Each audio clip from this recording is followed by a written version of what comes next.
মামলা নাম্বার অন্য ১১৬/১৭ চিরস্থায়ী নিষেধাজ্ঞা কামনায় মামলা দায়ের করি। মহামান্য আদালতের সদয় আদেশে আমার জমি সরেজমিন তদন্ত হয়। তদন্ত প্রতিবেদনে জমি বাদীর ভোগ দখলীয় সম্পত্তি বলিয়া অ্যাডভোকেট কমিশনার উল্লেখ করেন।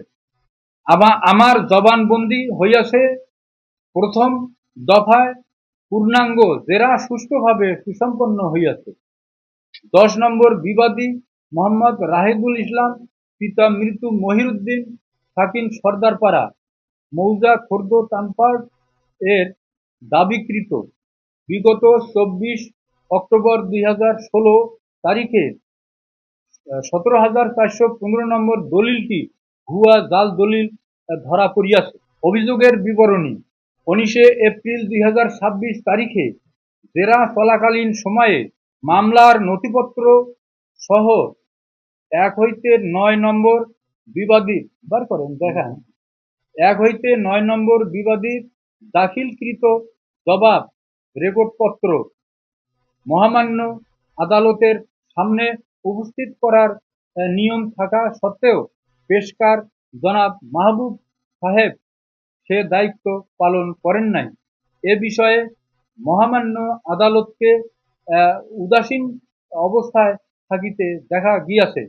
রাস্তার দাবিতে আমার বিরুদ্ধে বিজ্ঞ অতিরিক্ত জেলা ম্যাজিস্ট্রেট আদালত রংপুর বিবাদী পক্ষের দায়েরকৃত MR ১০০/২৫ ইংরেজি, যাহা তাৎক্ষণিক খারিজ হইয়াছে, এর আর্জি হাতে নিয়া তা অনুসরণে বিবাদী পক্ষের আইনজীবী বিজ্ঞ অ্যাডভোকেট মোহাম্মদ আব্দুল হাই মিয়া আমাকে জেরা করিতে থাকেন, যাহা গুরুত্ব সহ শ্রবণ করিয়া মহামান্য আদালত ডিপার্টমেন্টাল ভাবমূর্তি হেয় করিয়া নিজের পেশাগত প্রশিক্ষণ ভুলিয়া গিয়া উদ্দেশ্যমূলকভাবে বিবাদী পক্ষের আইনজীবীর ওই সকল অপ্রাসঙ্গিক জেরা সাদরে গ্রহণ করিয়া কম্পিউটার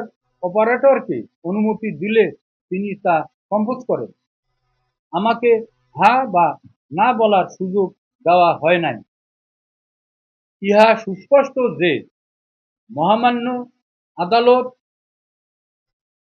সদর কোর্ট রংপুর জনাব মোহাম্মদ আবু বকর সিদ্দিক সাহেবের আলোচিত জেরা কার্য ফলপ্রসূ করার উদ্দেশ্যে এডিএম কোর্ট রংপুরের বর্ণিত ওই সকল রেকর্ডপত্র যত্ন সহকারে সংরক্ষণ করিয়াছিলেন, যাহা পূর্ব পরিকল্পিত। ইহা জালিয়াতির উজ্জ্বল দৃষ্টান্ত।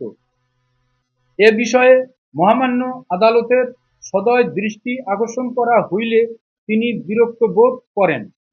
এক পর্যায়ে বিচারক মহোদয় দুর্ব্যবহার করিয়া ইজলাস থেকে আমাকে বাহির করিয়া দেন, যা একজন বিচারক মহোদয়ের জন্য অশোভনীয় ও অনাকাঙ্ক্ষিত কর্মকাণ্ড এবং আমাকে কাস্টডি করিবেন বলিয়া তিনি আমাকে ধমক দিয়া আমাকে অপমান করে।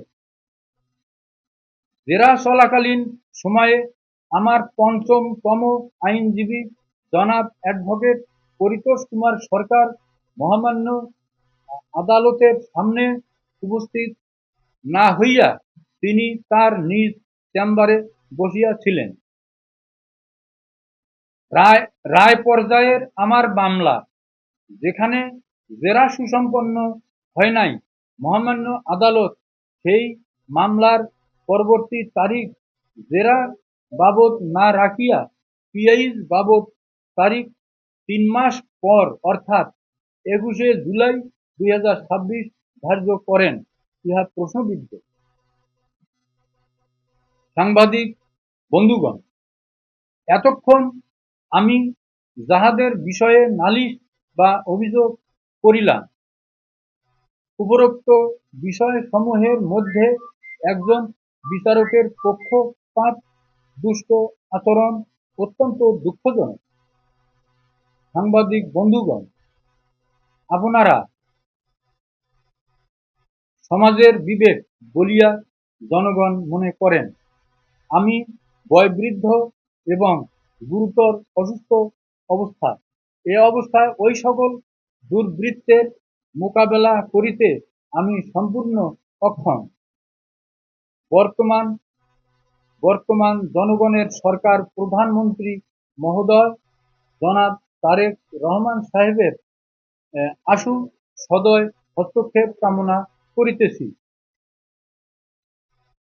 এতক্ষণ কষ্ট করিয়া আপনারা সাংবাদিক ভাইয়েরা আমার লিখিত বক্তব্য শ্রবণ করার জন্য উপস্থিত সবাইকে আন্তরিক ধন্যবাদ ও মোবারকবাদ জানাইতেছি।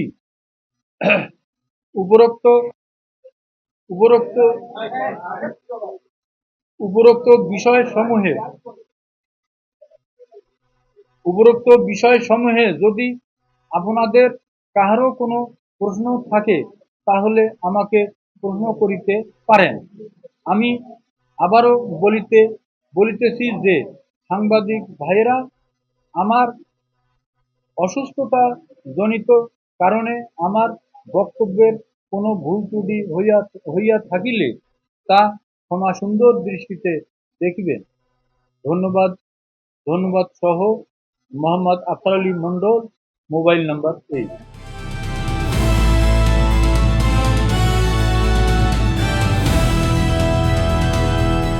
দিনাজপুর টিভি, মানুষের জীবনের কথা বলে।